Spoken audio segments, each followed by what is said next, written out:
Well, he's not quite last. But he's the best. But he's the best. Morning.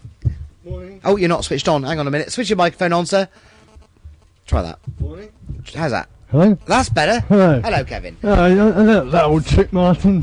Leave my microphone off. Yeah, very good. Would I do that? Yes, drop of a hat. Oh, no, I wouldn't. Perish the thought.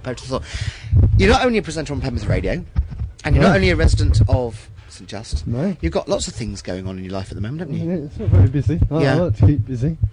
Yeah. But there's a special event coming up soon, isn't there? Yes. That you're involved in? An event called Bordercross. You did this last year, didn't you? Well, was it a couple of years ago? Give you a bit of background. Yeah, sure. It was 2 years ago. Was it 2 years ago that we did those bits and pieces? Blimey. 2 years ago, a friend of mine, who'd unfortunately had to use the services of Children's Hospice South West, was in the pub one night and decided he wanted to give a little something back. And he decided he wanted to do a cycle ride. Now, as these things evolve in a pub with lots of beer, Yeah. it Nice. turned into a mammoth event with 12 of us, plus support, cycling around the outer border of Cornwall, and hence Bordercross from Italy. And because some of the borders on water, we actually kayaked part of it as well, and it became a week-long epic voyage around the outside of Cornwall, and we raised £10,000, just over £10,000. In that short space of time? For the Children's Hospice. Yeah. And it was such a great week. Brilliant week. And lots of camaraderie, lots of bonding. Lots of drink. No. No drink? Well, it was the first night. The first night we got lots of pub. Yes, a few beers. And after the second day, when everyone realised you've got to get up and cycle another 50, 60 miles, Yeah. the alcohol consumption rapidly declined. So that was 2 years ago. Yeah. And last year we decided not to do anything because we all had various other commitments. But sort of everyone got a bit restless this year and thought, we'd like to do something else. And I proposed, because it's a topic close to my heart, obviously, that we do something to support Parkinson's UK. So we've come up with this again over a curry this time. Lots of years.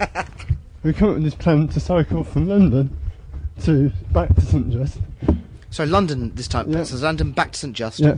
How many miles is that? That's 330. Right. Okay. Vaguely following the line of the railway track. Right. So Okay. it's Paddington to Penzance for Parkinson's. Yes. All the P's. All the P's. Pedals and pasties. It is. That's right. How long is that going to take It's you? going to take 6 days. 6 days from Paddington. We're actually setting off on Monday the 18th of May, 9:30 in the morning from Parkinson's UK headquarters in Vauxhall Bridge Road in London. Then across Hyde Park to Paddington Station, then hitting loads of major stations all the way back. And we're meeting up with Parkinson's UK regional groups at the major stations to do some on-the-spot fundraising. I take my hat off to you. I do what I would. I couldn't do it. I don't think I could do it. Well, I've got to fess up and say I'm not cycling much. I am the sort of support and PR and publicity and so on. Yeah. But we've already been pledged £2,200. Brilliant. We're aiming to beat the 10,000 we made 2 years ago. When we get back to St Just on Saturday 23rd of May, there'll be a celebration in the Star, including a charity auction. Which last time raised about £2,000 or £3,000. Really, just for the auction is amazing. It is absolutely amazing. So it's a bit busy at the moment. Yeah, how can people help? How can people donate? Well, has everything been set up to sort that out? Yeah, there's lots of ways. Our website is bordercross.org.uk. So it's www.bordercross, all one word, .org.uk, and there's a link there to you can donate by text. If you text the word, this gets ridiculous. This is I'm going to have to type this. I'll type this one out so I know what it is. If you text BORD 50. BORD 50. Yeah. With a space. Yeah. Followed by the amount of money you'd like to donate. Yeah. To number 70070. Yes. And that'll come straight to us. Brilliant. And all the money, there's no charges, all the money goes straight to Parkinson's UK. Yeah, and there's no minimum amount to... Is there a minimum amount to I think £5. So £5 is the minimum, and anything above £5. Yeah. Lovely. So I do take my hat off to you, because it's a heck of a... How many people are doing it again? Well, it's actually ballooned quite a bit, because everyone realised now what a great thing to do. And I think the cause has hit home as well. Yeah. With a lot of my friends, and they've been really got a great set of friends who are doing this to support me and support Parkinson's. And there's 18 cyclists, I think. Yeah. And 6 support crew. So we've got 2 support vehicles who will be providing, putting up tents at the end of the day, providing meals on as we go. Yeah. And generally support when people break down or like punctures and all that sort of stuff. But it's great fun. It is great fun. Yeah. But it's hard work. It's like 60 or 70 miles cycling a day. Yeah. Which is all right once. Yeah. When it's times out by 6. When you get up in the morning, you've got to do it again. It's hard work. Yeah. So there's lots of cycling going on around here at the moment.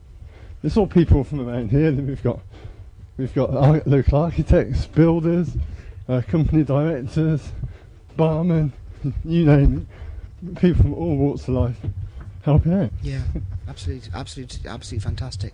And I think we'll support it as well. Penwith Radio will plug it as much as we can as well. Last time I did some live reports.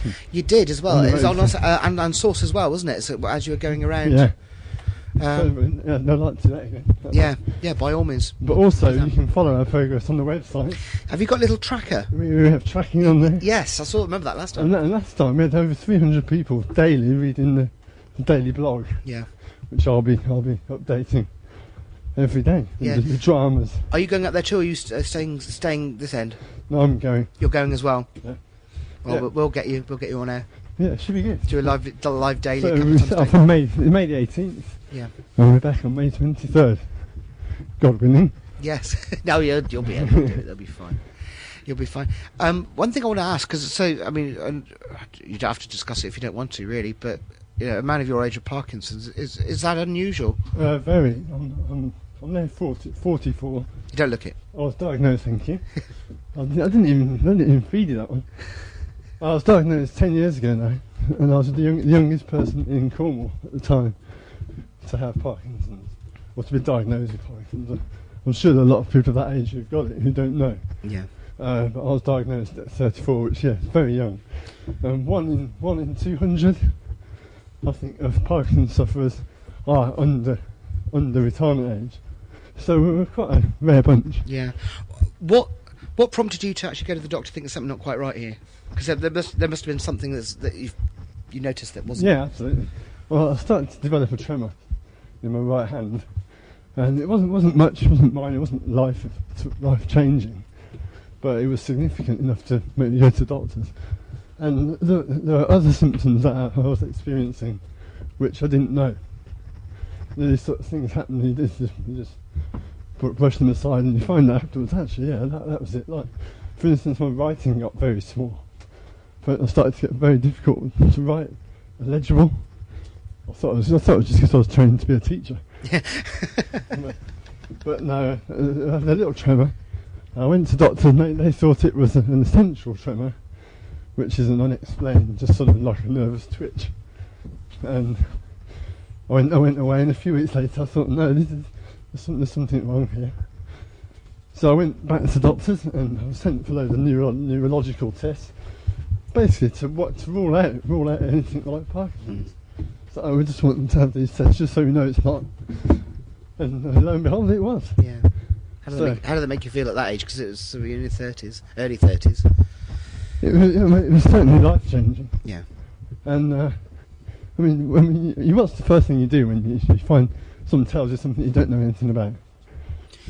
Go online. Yeah, go online. Google it. Oh my God, you go online. It's like horror story after horror story. Yeah. It was absolutely terrifying.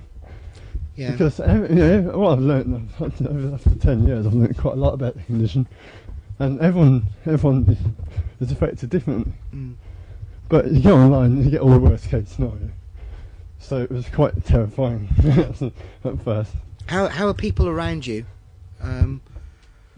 Are people the people that you knew before you got diagnosed know you now? Are they any different towards you, or are people different, or treat you in a different way to before? It's funny because last week was Parkinson's Awareness Week, and the thrust of it this year was be patient and be nice. Be nice to people with Parkinson's, because it varies. I mean, my friends and anyone who knows have been absolutely fantastic. And I don't think, it's hard. You don't know who knows and who doesn't. Yeah. It's not the sort of thing you don't tell anyone. No, you don't say, hello, I'm Kevin, I've got Parkinson's. No, that's right. If people ask, they'll say, yes, I have. Yeah. But, we quite often get confused with being very drunk. Yeah, I can see that in some ways. Yeah. Yeah. People do assume that I'm drunk, or have been accused of being on recreational drugs before. Yeah. But, people just don't understand. No. And I've embarrassed a couple of people who said something. Well, yeah, generally, people's ignorance. People are brilliant, absolutely brilliant. I've got a great set of friends who've been really understanding, and now they know to get to the point where they can take the mickey out of me for it a little bit. Yeah. so I know it's sort of accepted. Yeah. How do you feel about having it? I say about other people. Look at you. How about yourself? Well, I'd rather not. No. That's a tricky question. You just get on with it, haven't you? You just live with it. Yeah, initially, it was the shock and it sort of death sentence almost in some ways.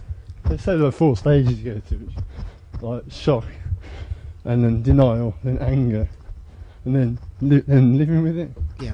And I was thinking, you've just got to get on with it. You've got to, haven't you? Life's too short. Yeah. It's not going to kill me. And then so much progress going on in the research towards a cure and towards new treatments. There was something announced last week, wasn't there? I can't remember quite what it was, but it was something about wiring one part of your body up to the brain to try and, I think, lessen the tremors.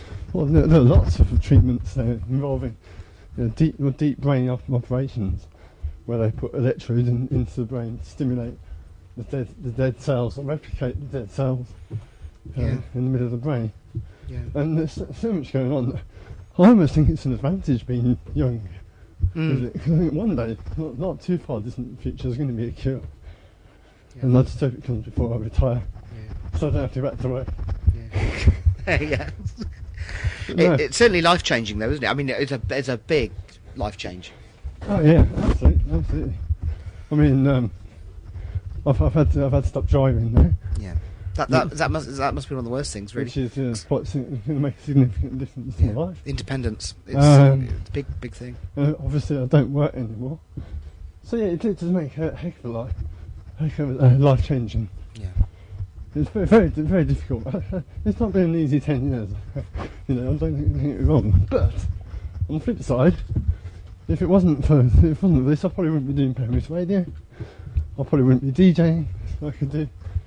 So you have to look on the bright side. Yeah, and you just got to get on with it as best you can. Lots of opportunities. Yeah. And I wouldn't have loads of mates cycling 300 miles on a week's jolly. So you have to look on the bright side, really. Yeah. And you just got to get on with it. One thing I've always said is I don't want it to define me. No. I don't want to be there to Kevin, he's got Parkinson's. Kevin, he's an idiot. Or he's a rubbish presenter on the radio.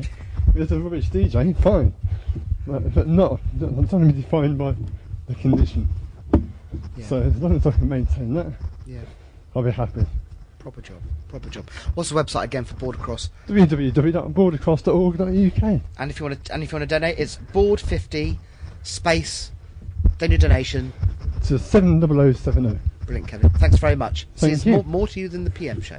There's more to me than meets here. There is, yeah. We'll watch this space. Watch this space. Thanks, Kevin. That was great. Lovely. We're back in just a moment. We're just going to take a quick commercial break, and then we'll be back. Local radio for West Cornwall. Penwith Radio.